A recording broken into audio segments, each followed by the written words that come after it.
Who bails him out? Tell me it wasn't you. I actually helped his mom refinance her house to bail him out. You helped his mother bail him out, so he has access to you again. Does he come see you? I agreed to meet him at a local restaurant. You agree to meet him in a public place. Why? Because I was afraid of him. He said he wanted to talk about Jake, and I was afraid of raising a son all by myself. I was still pretty young, 22 years old. You go to meet him. Are you afraid he's got weapons? I have one of his friends dropped him off, and both his friend and I patted him down from head to toe. So you frisk him? Yes. To be sure he didn't have a weapon? Yes. Okay. Then when you finish meeting with him, what happens? He wants a ride. He said his stomach was sick and he needed a ride back to his mom's house, and he just begged. So I gave him a ride. Okay. And what happens when you get in the car? When we got in the car, everything was fine. We just talk a little bit, and I go to drop him off right in front of his mom's house, and he pulls out a knife from his sock. So you frisk him, but not as thoroughly as you thought.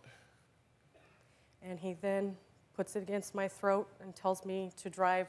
He told me to pull up behind a dumpster next to a movie theater, and that's where we were stopped, and I tried to get out. He stabbed me. He stabbed me in the head, and he stabbed me in the stomach a couple times.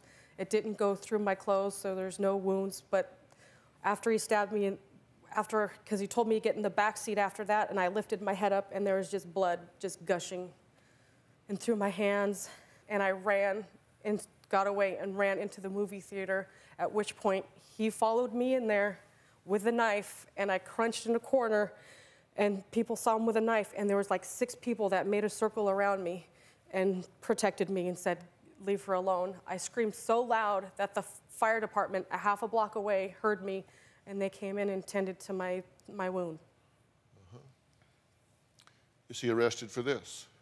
He stole my car, and he was out on the run for a while until they found him, and he was arrested. But what do you do? I talked with the prosecution on the phone several times, telling them my story. They interviewed all the witnesses. I mean, there was someone that actually saw him stab me. And when it came time, when I had my face-to-face interview with a prosecutor, I told him I hit my head on the car door when I was leaving, and that's how I got my wound. So you recanted your story, made up something else, and so they proceeded without you. On a domestic violence and taking a motor vehicle without permission.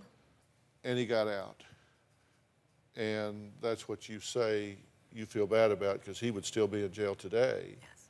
And unavailable to allegedly murder Heather Castle.